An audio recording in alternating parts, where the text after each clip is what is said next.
Welcome to our next video जिसके अंदर हम डिस्कस कर रहे हैं कि most easy way to write a blog क्या है और परफेक्ट तरीका क्या है एक ब्लॉग लिखने का। इसके अंदर हम चैट जीपीटी को भी एंड में डिस्कस करेंगे कि इजी वे कैसे हम चैट जीपीटी से देख सकते हैं। सो वीडियो का एंड तक देखिएगा।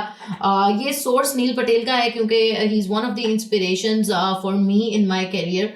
सो मैं आपको बताती हूँ कि नील पटेल के मुताबिक एक ब्लॉग पोस्ट कैसे होता है, लिखा जाता है। एक 10 साल का मेरा एक्सपीरियंस हो चुका है। उसके अंदर बहुत दफ़ा ऐसा होता है कि आपको बहुत आइडियाज़ आ रहे होते हैं, समटाइम्स ऐसा कोई आइडिया नहीं आ रहा होता और हाफ बेक्ड आइडियाज़ होते हैं और बहुत साल लग रहे होते हैं। तो हमने ऐसा कैसे करना है कि हर दफ़ा हमें आइडिया आने की टेंशन ना हो, हमें उसका वेट ना करना पड़े, बस हम 30-40 मिनट्स के अंदर एक अच्छा सा ब्लॉग पोस्ट क्रिएट कर सकते हो। Blog post still number 1 asset है अपनी ऑडियंस के साथ एंगेज करने के लिए और वार्म लीड्स जनरेट करने के लिए, हॉट लीड्स यानी जो कन्वर्ट हो सकती हैं। मार्केटर्स जो ब्लॉग करते हैं 67% मोर लीड्स उनको मिलते हैं एज कम्पेयर टू जो नहीं करते। ठीक है, ये जो लोग ब्लॉग नहीं करते और जो लोग ब्लॉग करते हैं उनके अंदर 67% का फर्क है। लीड जनरेशन बिजनेसेस के लिए टॉप चैलेंज होता है। अगर किसी कंपनी से पूछा जाए उसके टॉप मार्केटिंग चैलेंज क्या है तो उसमें सबसे मेजर है ट्रैफिक लाना और लीड जनरेट करना। सो ऐसा क्या काम है जो ऐसा कर सकता है, दैट इज ब्लॉगिंग। एक परसुएसिव ब्लॉग पोस्ट के अंदर कॉन्वर्सेशन भी होती है और आपके आइडियाज और आपके प्रोडक्ट्स के ऊपर लोग सेल्समैन और स्लीजी पिच नहीं फील करते, बल्कि वो फील करते हैं कि मुझे इन्फॉर्मेशन मिल रही है, मुझे परसुएड किया जा, वो ये नहीं फील करते मुझे परसुएड किया जा रहा है कुछ खरीदने के लिए, बल्कि वो खुद ही कन्विंस हो जाते हैं जब आपने इतना अच्छा लिखा होता है। सो क्या परसुएसिव चेक्स और बैलेंसेस होने चाहिए ब्लॉग के अंदर, वो हम आज डिस्कस करेंगे। क्या नील ने हमें बताए हैं कुछ स्पेसिफिक फॉर्मूलाज है जिनको हम देख सकते हैं कि आइडिया बैंक कैसे बनाना है, माइकल एंजेलो टेक्निक क्या है, 6 पॉइंट परसुएशन फ्रेमवर्क क्या है, आउटलाइन कैसे बनानी है, टाइमलाइन अपनी पोस्ट को क्राफ्ट करने के लिए कैसे बनानी है, फॉर्मूलाज हेडिंग के लिए, ओपनिंग और क्लोजिंग के लिए क्या इस्तेमाल किए जा सकते हैं। सबसे पहली चीज तो है जी फाउंडेशन। अगर आप लेजी नहीं साउंड करना चाहते तो आपने पहला काम करना है अपना फाउंडेशन रखनी है। उसके लिए सबसे पहली चीज आपके पास आइडिया, जो हमने कीवर्ड रिसर्च और डिफरेंट टूल से डिफरेंट आइडियाज को सर्च किया और जो टॉप सर्चेस वाला हाई ट्रैफिक और लो कंपटीशन वाला आइडिया था वो हमने निकाल लिया। फिर हमने उस पर की रिसर्च।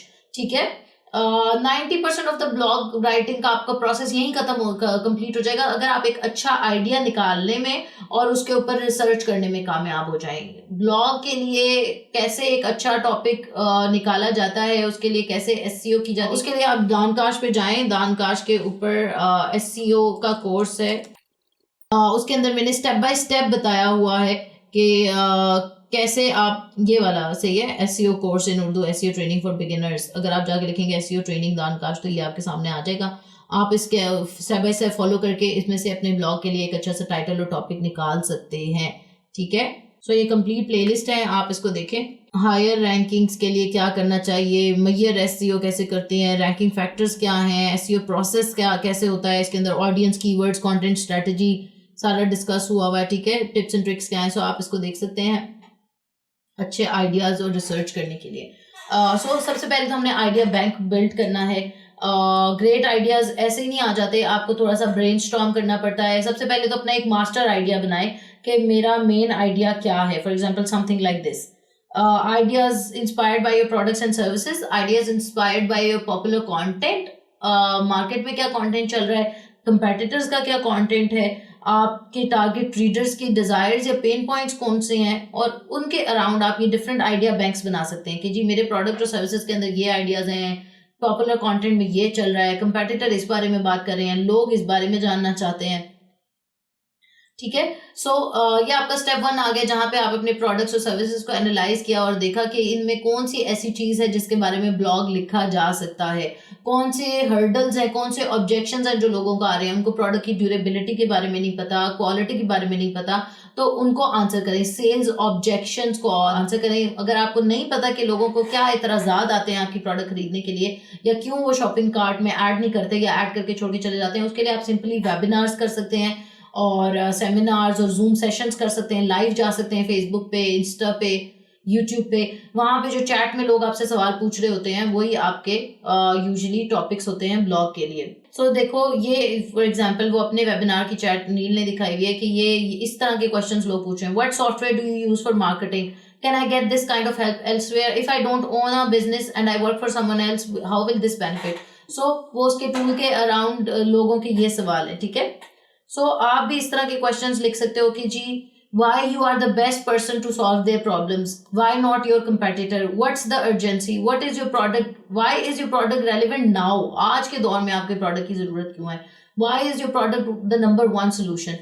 इन क्वेश्चंस को यूज करें और ब्रेनस्टॉर्म करें, इनके आंसर्स लिखें अपनी स्प्रेडशीट में। तो जो हेडलाइन फार्मूलाज मैंने आपको पहले बताए हैं उनको भी यूज कर सकते हैं इन्हीं क्वेश्चंस को हेडलाइंस में कन्वर्ट करने के लिए। जब इन क्वेश्चंस के आप आंसर्स लिखेंगे तो ये क्वेश्चंस आप हेडलाइंस में कन्वर्ट करके, तो ये क्वेश्चंस आपके सामने हैं, you can pause the video and watch them और राइट देम समवेयर, उनको कहीं लिख भी सकते हैं, ठीक है। इन क्वेश्चंस के आंसर्स से ही आपने अच्छे से टाइटल बना लेने हैं। For example the best digital marketing course in 2023, ठीक है।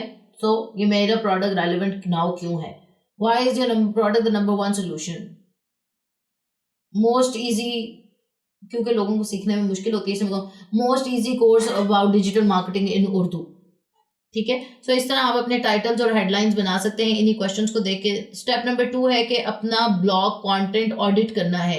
ये देखना है कि ऑलरेडी आपने किस किस्म का कंटेंट डाला हुआ है और उसके एनालिटिक्स जाके चेक करें और देखें कि किसके ऊपर सबसे ज्यादा ट्रैफिक आ रही है, ठीक है। आप उबर सजेस्ट को भी यूज कर सकते हैं पॉपुलर कंटेंट करने का। सिंपली उबर सजेस्ट में आप जाएंगे और वहां पे कोई भी वेबसाइट डाला, neelpatel.com है, dancast.com है, abc.com है, babyproducts.com है, और वहां पे आपने लिखा टॉप पेजेस, ठीक है। टॉप पेजेस पे गए, ये एनालाइजर सेक्शन में है, ट्रैफिक एनालाइजर सेक्शन, अभी हमने ऊपर, और यहाँ पे टॉप पेजेस। सो आपको पता चल जाएगा टॉप पेजेस कौन से हैं और उन पे मोस्ट विजिटर्स कहाँ से आ रहे हैं, एस्टिमेटेड कितने विजिट्स आ रहे हैं, उनको बैकलिंक्स कितने मिल रहे हैं, सोशल शेयर्स कितने मिल रहे हैं। इस ऑडिट से आपको पता चल जाएगा कि आपने किस किस्म के कंटेंट पे फोकस करना है, ठीक है।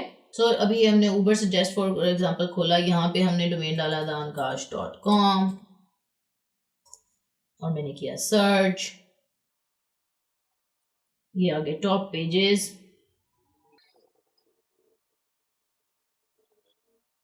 टॉप पेजेस कौन से हैं, यानी मेरा ऑलरेडी कौन सा कंटेंट चल रहा है।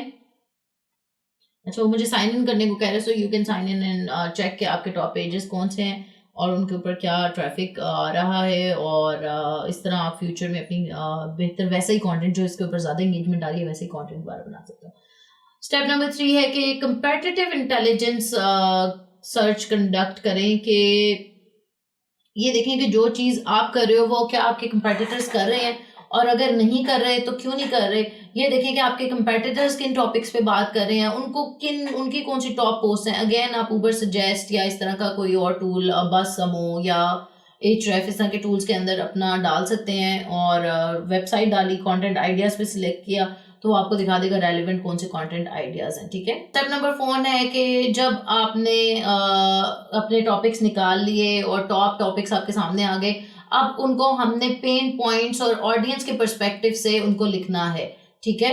एक अफेक्टिव स्टोरी तभी हम बना सकेंगे जब अथॉरिटी हम तभी समझे जाएंगे जब हम लोगों के सवालों के जवाब देंगे। अगर हम लोगों को इग्नोर कर देंगे तो जिनको हम रीच आउट करना चाह रहे हैं, जिन तक पहुंचना चाह रहे हैं, अगर उन्हें इग्नोर कर देंगे तो फिर हम कभी तक उन तक नहीं पहुंच पाएंगे। सो आप देखें कि ब्लॉग कमेंट्स में लोग क्या पूछ रहे हैं, क्या बातें कर रहे हैं, कोरा पे इस तरह के टॉपिक्स में लोगों के क्या क्वेश्चंस हैं, नीश फोरम्स के ऊपर जाएं, फेसबुक ग्रुप्स के ऊपर जाएं, अमेजॉन बुक रिव्यूज के अंदर जाएं, फेसबुक ग्रुप्स के अंदर, ट्विटर सर्चेस के अंदर देखें कि आपके पोटेंशियल कस्टमर्स क्या क्वेश्चन पूछ रहे हैं, उनके क्या ऑब्जेक्शंस हैं, उन्हें किस चीज में हेल्प चाहिए। ये आइडियाज वर्ड फॉर वर्ड लें और इनमें से फिर आपने कंटेंट जनरेट करना है। जब आपने ये 4 स्टेप्स कर लिए, अब आपके पास एक आइडिया बैंक कंप्लीट हो गया। 4 स्टेप्स जो हमने ऊपर यहाँ शीट में डिस्कस किए थे कि मेरी प्रोडक्ट्स और सर्विसेज से रिलेटेड क्या टॉपिक में बना सकता हूँ, पॉपुलर कंटेंट से रिलेटेड, कंपेटिटर कंटेंट से रिलेटेड, ऑडियंस के पेन पॉइंट से रिलेटेड, ठीक है। ये हमारे चारों खाने चित हो गए, फिल हो गए। यहाँ पे हमने डिस्कस कर लिया इन चारों को।